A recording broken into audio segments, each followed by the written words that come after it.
This is Eric Cartman, a greedy, selfish, hateful little piece of shit. But where does all of his hate come from? He's just a kid. Well, see, Cartman has a secret, something he can't tell anybody else. Cartman is in love with Kyle. Now, the show constantly reminds us that Cartman does not love anybody except for Cartman, so it almost doesn't make sense why he would fall for Kyle of all people. I mean, Cartman really has two major hatreds in his life.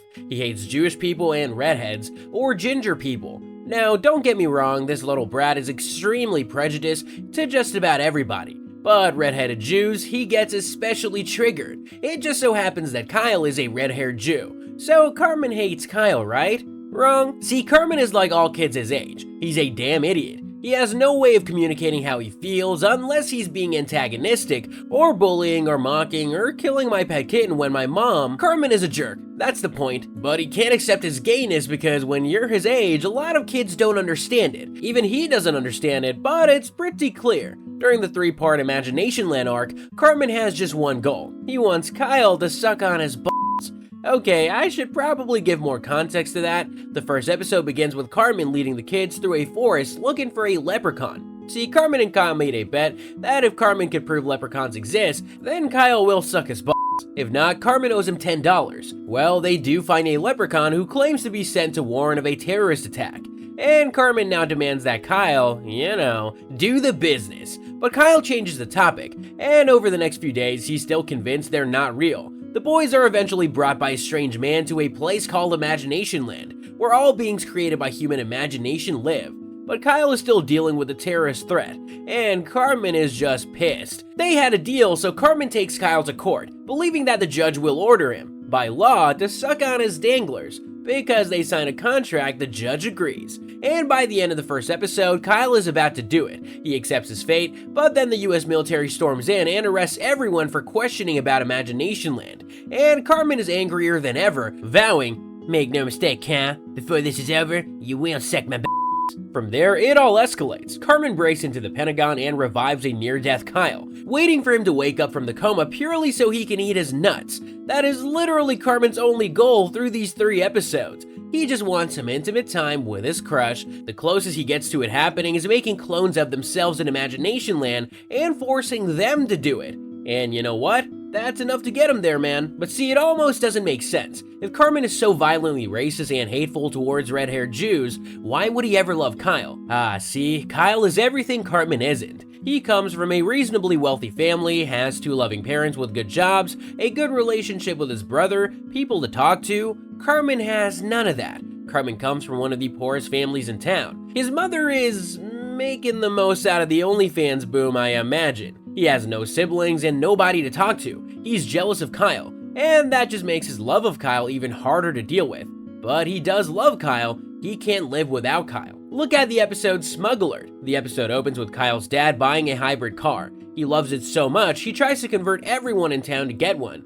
But they all get irritated with how smug he is. Nobody wants to be like that ass. So Kyle's dad just says, "We're too good for these losers. Let's go where the real cool kids are. Let's go to San Francisco." But Kyle's friends don't want him to go, and Stan thinks the best way to keep them is to get everyone to buy a hybrid. So he writes a song, and it works. Everyone in town buys a hybrid, but now they're all so insufferable that it's becoming dangerous. The authorities see that South Park has the highest levels of smug in the country, after San Francisco, and it's about to get worse. See, the smug clouds of South Park and San Francisco combine, but there's another incoming cloud, from George Clooney's Oscar speech. And when that drifts between them, it will create a weather system of smugness that will destroy the Bay Area forever. Now, Cartman does not give 2 rats' asses about that.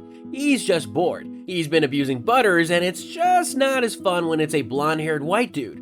He wants his Kyle back. He misses Kyle. So Cartman goes to San Francisco, and he finds the family just as the smug storm hits and decimates the city. Well, everyone in South Park thinks Kyle and his family are dead. But nuh-uh, they're home. Cartman saved them from certain death, because Cartman cannot function without Kyle. He loves him. Even though he spends all of his days harassing and bullying the guy, it's clear that they can't live without the other. But does that mean Cartman is gay? Couldn't it just be a man crush? Nah. Throughout the entire show, Cartman is obsessed with doing gay stuff as retaliation to the people around him. And one of the greatest examples, the episode Cartman Sucks. We find out right away that Cartman has a hobby. he convinces Butters to sleep over, then takes degrading photos of him asleep. His latest is a photo of Cartman himself with Butters' penis in his mouth. Cartman believes that this picture is proof that Butters is gay, so he goes and shows it to his friends, but obviously they see it and tell him, "Dude, this is making you look gay." And Cartman doesn't get it. How does having a penis in his mouth? Oh. So they tell him that if he can get a picture with the roles reversed, then it would cancel out the gay polarity. And of course, Cartman just thinks,